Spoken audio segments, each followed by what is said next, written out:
नमस्ते सदावत्सले मातृभूमि। हम लोग चर्चा करने जा रहे हैं भारत की एक अद्वितीय धूर्त पॉलिटिशियन की। धूर्त पॉलिटिशियन मैं अपने शब्दों में कहता हूँ, हालांकि मैंने उनको पहले एक नाम दिया हुआ था और वो नाम है लंपट राजा। आप समझ गए होंगे कि मैं किसकी बात कर रहा हूँ। लंपट राजा को ये लग रहा था कि उसको कोई फंसाने वाला नहीं है, क्योंकि वो सिविल सर्विसेज की लाइन से आते हैं और वो एडमिनिस्ट्रेशन के चूंकि पार्ट रहे, इसलिए एडमिनिस्ट्रेशन के पार्ट होने की वजह से वो सब जानते हैं कब फंसेगा कब नहीं फंसेगा। क्योंकि एडमिनिस्ट्रेशन और जुडिशरी, कभी क्या हुआ कि जुडिशरी और एडमिनिस्ट्रेशन एक ही अंग हुआ करते थे, बाद में इन दोनों को अलग अलग किया गया और फिर बाद में लोक प्रशासन और प्रशासन को भी अलग अलग किया गया। तो लॉ और प्रशासन पहले एक ही साथ हुआ करते थे, तो दोनों की इंटर कनेक्टिविटी है, एक दूसरे को जानते हैं। जो कुछ भी लोक प्रशासक कर रहा होगा, और लोक प्रशासक का अगर क्रॉस चेक होना है तो वो जुडिशरी के पास होना है। इसलिए लोक प्रशासक ये बात जानता है कि वो कब फंस सकता है, और अगर लोक प्रशासक भ्रष्टाचारी हो जाए तो फिर वो सावधानी से निकलता है। लेकिन ये भी कहा गया है, कानून के हाथ बहुत लंबे होते हैं, और ये भी कहा गया कि कोई बच नहीं सकता। अगर सरकार बैठ जाए और सरकार ढूंढने लगे और सही करना चाहे तो सब कुछ सही हो सकता है, उस सही को कोई और बिगाड़ नहीं सकता। ये बात बिल्कुल ठीक है। मोदी जी बैठ गए हैं और मोदी जी किसी न किसी तरह से सबको सुधारना चाहते हैं, लंपट राजाओं को भी सुधारना चाहते हैं। लंपट राजाओं के खिलाफ जो कार्रवाइयाँ होनी चाहिए वो पुलिस प्रशासन अपने हिसाब से कर रहा है, सीबीआई, ईडी, इनकम टैक्स, और इनके सबके आरोप ये हैं कि दुरुपयोग हो रहा है। आखिर बात ये आती है कि अगर किसी पॉलिटिशियन के खिलाफ कोई सबूत मिलता है, कोई कार्रवाई होती है, उससे पूछताछ होती है, तो सब पीछे पड़ गए। तो आखिर कौन करेगा? कांग्रेस बैठेगी तो बीजेपी वालों को कहेगी कि बीजेपी वाले कहेंगे ये पीछे पड़ गए, और बीजेपी वाले बैठे हुए हैं तो पीछे केजरीवाल, कांग्रेस जैसे लोग कह रहे हैं ये पीछे पड़ गए। तो फिर इसका मतलब ये हो गया कि पॉलिटिशियंस के खिलाफ कभी कोई कार्रवाई हो ही नहीं सकती। पॉलिटिशियंस के खिलाफ कार्रवाई करने का कोई आधार आपके पास कभी नहीं मिलेगा, अगर ऐसा दिमाग में है। तो मुझे लगता है कि इन परिस्थितियों में जो एजेंसी का मतलब इन परिस्थितियों में उनको लगता है कि नहीं साहब, हम तो चूँकि एडमिनिस्ट्रेटर हैं, इसलिए हम तो बचकर निकल जाएंगे। बचना असंभव रहता है अगर कोई सही से इनकी इन्वेस्टिगेशन करते तो। सवाल ये पैदा हुआ था कि केजरीवाल को लगा होगा मैं साइनिंग अथॉरिटी नहीं हूँ, मैं डिपार्टमेंट नहीं हूँ, मैं कोई मंत्री नहीं हूँ, मुख्यमंत्री तो हूँ लेकिन मैं वो नहीं हूँ, और मैं एक पॉलिटिकल पार्टी का कन्वीनर हूँ। पॉलिटिकल पार्टी में भी कुमार विश्वास जैसे जितने सारे लोग थे उनको सबको बाहर कर दिया। अब तो मैं एक्सक्लूसिव अकेला रह गया हूँ और जो चाहूँ वो करूँगा, और सरकार में तब फंसूंगा जब साइनिंग अथॉरिटी होगा, सरकार में तब फंसूंगा जब वो होगा। हालांकि मेरा मानना ये है कि अकाउंटेबल सरकार वो होती है जिसके मुखिया को रिस्पॉन्सिबिलिटी लेनी चाहिए, अच्छा है तो भी और बुरा है तो भी।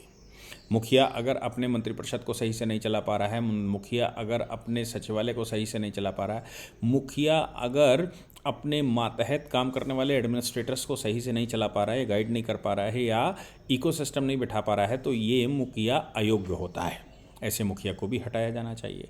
मुखिया केवल दंडनायक हो ऐसा आवश्यक नहीं है, मतलब ऐसा सफिशिएंट नहीं है। मुखिया केवल विद्वान हो ऐसा भी सफिशिएंट नहीं है। मुखिया का काम प्रत्येक अंग के विषय में जानकारी रखता हो और प्रत्येक अंग से काम करवा सकता हो। हाँ, उसके लिए ये भी है कि वो स्वयं में विद्वान, वो स्वयं में उसके जो विद्वतगण हैं, जो उसके दूत हैं, जो उसको सलाहकार हैं, वो कैसे होने चाहिए। सचिव वैद्य गुरु तीन जो प्रिय बोले भायास, राज धर्म तनु तीन का हुई है वेगई नाश। सचिव ऐसे हैं जो भय खाते हैं राजा से, तो फिर उस राज्य का विनाश होना स्वाभाविक है। अब केजरीवाल ने ऐसा माहौल बना कर रखा है कि उनके सारे जो सलाहकार हैं वो सब भयवश हैं। उनको मालूम है सबको निपटा दिया, योगेंद्र यादव को निपटा दिया, अश्विनी उपाध्याय को निपटा दिया, या फिर मैं कहूँ कि कुमार विश्वास को निपटा दिया, बाकी को अंदर जेल में भी भेज दिया। आजकल वो जेल में सब मनीष सिसोदिया और वो सब जेल में आराम कर रहे हैं, संजय सिंह जेल में आराम कर रहे हैं। तो कोई डर के मारे कोई कहने को नहीं तैयार है कि आखिर मुखिया गलत क्या कर रहा है, कहाँ गलत हो रहा है, क्योंकि इतना भय व्याप्त हो गया है। दूसरी बात यह है कि अमंतरम अक्षरम नास्ति नास्ति मूलम अनौषधम अयोग्य पुरुषा नास्ति योजकस्य तत् दुर्लभा। किसी भी ऐसा कोई अक्षर नहीं जिसका मंत्र नहीं बनता, ऐसी कोई जड़ी नहीं जिसका दवा नहीं बनती, और ऐसा कोई व्यक्ति नहीं जिसका उपयोग नहीं हो सकता। केवल उनको नियोजित करने वाला व्यक्ति चाहिए, उनका उपयोग करने वाला व्यक्ति चाहिए। योजकस्य तत्पुरुषः, उनके विषय में योजना करने वाला व्यक्ति चाहिए। तो ये मुखिया योजनाकार ही तो होता है। अगर मुखिया योजनाकार अच्छा नहीं है और उसके पास मशीनरी है, उसको नहीं चला पा रहा है, वो एक विधा का ज्ञानी है लेकिन बाकियों को वो सामंजस्य नहीं बिठा पा रहा है, तो ऐसे मुखिया को उचित स्थान नहीं, मतलब वो मुखिया के लिए उचित व्यक्ति नहीं है। कुल मिलाकर मेरा कहना है कि एडमिनिस्ट्रेशन का जानकार अगर है तो उसके अतिरिक्त वो बाकियों को भी योजना करने में होना चाहिए। लेकिन धूर्त व्यक्ति तो योजना भी धूर्तता के अनुसार बनाता है, इसलिए वो वहाँ से विद्वानों को हटाता है और धूर्तों को बिठाता है। ये सब कुछ चलता है। तो केजरीवाल को ये लगा होगा कि नहीं, मैं तो एडमिनिस्ट्रेशन का ज्ञाता हूँ, इसलिए मैं तो फंसने वाला हूँ नहीं, मैंने कोई साइनिंग अथॉरिटी नहीं, मैं कोई डिपार्टमेंट का मंत्री नहीं हूँ, मेरे पास कोई मंत्रालय भी नहीं है। सुप्रीम कोर्ट में जब मनीष सिसोदिया का केस चल रहा था तो उस समय सुप्रीम कोर्ट ने एक क्रॉस क्वेश्चन पूछ लिया ईडी से, और ये पूछा कि जब पैसा मिला ही नहीं तो फिर क्यों ये हो रहा है। ईडी ने उस समय कहा कि पैसा तो पार्टी के चुनाव में खर्च हो गया। तो उन्होंने पार्टी के चुनाव में खर्च हो गया तो पार्टी को आपने पार्टी क्यों नहीं बनाया, मतलब पार्टी को भी पार्टी पर, अगर पैसा पार्टी के नाम से खर्च हुआ है, वो भी लीगल पर्सनैलिटी है, तो फिर उसको पार्टी बनाना चाहिए। अब जब उसको पार्टी बना लिया और तभी 320 करोड़ रुपए का एक ट्रांजैक्शन भी सुप्रीम कोर्ट में इस्टेब्लिश हो गया, यानी कि 320 करोड़ रुपया चलाया गया, 320 करोड़ रुपया इधर से उधर हुआ, इसकी हो गई, हुआ तो बहुत होगा लेकिन 320 करोड़ का तो हिसाब कहीं ना कहीं फंस गया। ऐसी परिस्थिति में सुप्रीम कोर्ट ने जब ऐसा कहा कि भाई पार्टी बनाना चाहिए, तो फिर ईडी ने कहा हम पार्टी बना रहे हैं। ईडी ने आम आदमी पार्टी को पार्टी बना लिया क्योंकि चुनाव में पैसा खर्च हुआ। आम आदमी पार्टी को पार्टी जब बनाया तो फिर उस पर वार्ता कौन करेगा, उस वार्ता को करने के लिए, मतलब उस पे रिस्पॉन्सिबल कौन है। तो चूंकि आम आदमी पार्टी कॉरपोरेट है, एक कॉरपोरेट से मतलब है कि एक लीगल पर्सनालिटी है, तो पार्टी को तो जेल भेजा नहीं जा सकता। लीगल पर्सनालिटी का जो हेड है जिसके डायरेक्शन पर ये सब काम होता है, वो लिफ्टिंग ऑफ कॉरपोरेट विल, मतलब उसकी विल हटानी पड़ेगी, उसका पर्दा हटाना पड़ेगा, आवरण हटाना पड़ेगा। आवरण के पीछे जो व्यक्ति बैठा है, जो निर्णय ले रहा है, जो सलाह दे रहा है, जो काम कर रहा है, उस व्यक्ति को वहाँ पर प्रश्न करना पड़ेगा। अब ऐसी परिस्थिति में ईडी ने उनको सम्मन भेज दिया। सम्मन जब उनको भेजा तो उन्होंने जवाब दिया, भैया मैं किस हैसियत से बुला रहे, मैं एक्यूज हूँ कि मैं फलाना, ज्ञान बताया। ईडी ने उनको 3 सम्मन कर दिए और 2 तारीख को उनकी फिर से तारीख है। लेकिन अभी जो सोर्सेस, मेरे पास कोई उसका ऑथेंटिकेटेड डेटा नहीं है, लेकिन जो वेबसाइटें कह रही हैं, न्यूज़ 18 की वेबसाइट कह रही है, वो ये कहती है कि ईडी के अंदर से जो सोर्सेज निकल कर आए, ईडी के पास सफिशिएंट डॉक्यूमेंट हैं और जो उन्होंने इकट्ठा किया है, मतलब आप सोच कर देखो जो उनके पास है वो क्या क्या है, जिसके विषय में सबको लगता है कि नहीं ऐसा नहीं हो सकता। आम आदमी, आम व्यक्ति ये कहता है कि नहीं साहब सीधी कॉल मत करिए, व्हाट्सअप कॉल करिए, व्हाट्सअप कॉल सेफ़ है। कहता व्हाट्सअप कर दीजिए, व्हाट्सअप सेफ़ है, ये मैन टू मैन इनक्रिप्टेड है, और सब फेस से कॉन्टैक्ट करिए, वो सब है। और एक्यूज्ड तो पहले ही सरकारी गवाह बन चुके हैं। तो हुआ ये कि ईडी ने जब इन्वेस्टिगेशन किया तो व्हाट्सएप कॉल की रिकॉर्डिंग, व्हाट्सएप किए गए हैं उनकी रिकॉर्डिंग, और जो फेस टाइम से टॉक हुआ है उनकी सबकी रिकॉर्डिंग मिल गई उनको। अब उनका कहना है कि मुख्यमंत्री ने एक्यूज से बात करी, उन्होंने अपने एसोसिएट से बात करी, और जो मैनेज करने की बात कही वो सारी चीज़ें ईडी के पास हैं। अब आप सोचो कि लगता है कि नहीं फेस टाइम तो सेफ़ है, ऐसा लगता है व्हाट्सएप सेफ़ है, लेकिन जो रविशंकर प्रसाद जी जिस समय सूचना प्रसारण मंत्री हुआ करते थे, उन्होंने उस समय आईटी रूल्स बदले थे। आईटी रूल्स के तहत नोडल एजेंसियां का यहाँ पर रहना आवश्यक है, और पुलिस के द्वारा या जो इन्वेस्टिगेटिंग एजेंसी है उसके द्वारा कभी भी कोई डॉक्यूमेंट मांगा जाए वो आपको देना पड़ेगा, उनके द्वारा कोई भी रिकॉर्ड मांगा जाए वो आपको देना पड़ेगा। अब चूंकि कानून बन चुका है, सबकी नोडल एजेंसियां यहाँ पर बैठी हुई हैं, वो नोडल एजेंसियां डेटा देने के लिए मजबूर हैं, लेकिन ये अंदाज़ा नहीं रहा होगा कि आपकी जो व्हाट्सएप कॉल हो रही है वो कॉल कहीं रिकॉर्ड भी हो रही है। फेसबुक जुकरबर्ग के बारे में तो समझ लीजिए कि वो डेटा का स्पेशलिस्ट है, वो डेटा इकट्ठा करते हैं, वो डेटा बेचते हैं, वो डेटा वहाँ से ट्रांसफ़र होता है और इस बात के कई बार फेसबुक पर पेनल्टी लग चुकी है कि उन्होंने डेटा लीक किया है। डेटा चुनाव में इस्तेमाल होता है, डेटे की बिक्री होती है। तो इसका मतलब है कि वो डेटा रखते हैं। उन्होंने ही व्हाट्सएप खरीद लिया, इंस्टा खरीद लिया।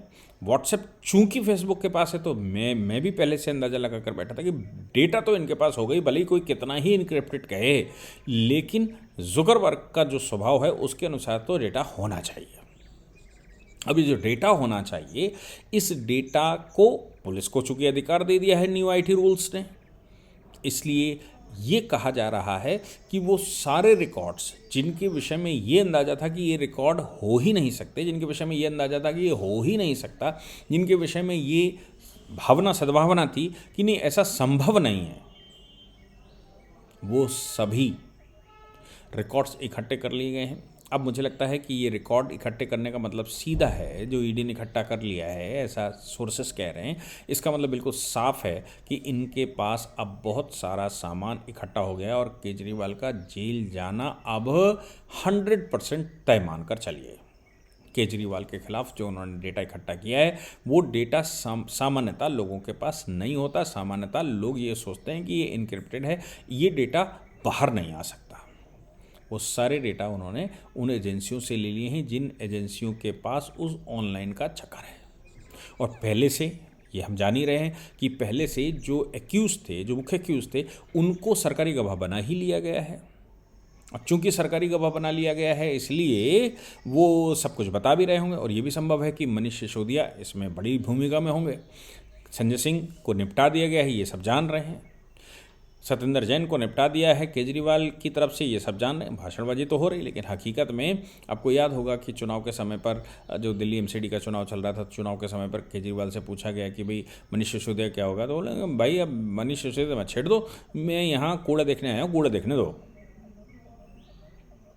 आप सोचिए कि कुमार विश्वास को कैसे और बाकियों को कैसे, लेकिन सब साफ हो गए। आज की तारीख में केवल केजरीवाल दिखाई पड़ते हैं और 2-4 चमचे नए तैयार होंगे ही, चूँकि सत्ता में हैं। इसलिए केजरीवाल का जो मोड है उसके अनुसार तो ये कहा जा सकता है कि हो सकता है मनीष सिसोदिया लीक कर रहे हों, हो सकता है कि सत्येंद्र जैन लीक कर रहे हों, हो सकता है कि संजय सिंह लीक कर रहे हों। संजय सिंह तो इस विधा के माहिर हैं। पहले भी संजय सिंह की बड़ी फ़ोटोएं छपती रही हैं, लोगों ने वो रिकॉर्ड निकाल लिए हैं जो सिनेमा हॉल के बाहर उनके कृत्य रहे हैं। इसलिए यहाँ पर ये जो दिख रहा है वो ये है कि किस प्रकार से केजरीवाल अब पूर्ण रूप से फंसे हुए हैं, जिनकी संभावनाएं नहीं थी कि वो एक्यूज़ड भी कभी बनेंगे, वो एक्यूज़ ही नहीं, उनके खिलाफ सफिशिएंट डॉक्यूमेंट, उनके खिलाफ सफिशिएंट एविडेंसेस भी हैं। इसलिए यहाँ पर ये कहना चाहिए कि कुछ भी मोदी है तो मुमकिन है और कुछ भी मुमकिन है। जो आपको लगता है नहीं हो सकता वो सब कुछ हो सकता है, जो आपको लगता है कि डेटा नहीं आ सकता वो सब कुछ आ सकता है, जो आपको लगता है एविडेंस बन ही नहीं सकता वो सारे बन सकते हैं, जो आपको लगता है एविडेंस कभी मिलेगा ही नहीं वो सारे मिल सकते हैं। और वही सब इस समय दिख रहा है। जय हिंद, जय भारत, वंदे मातरम।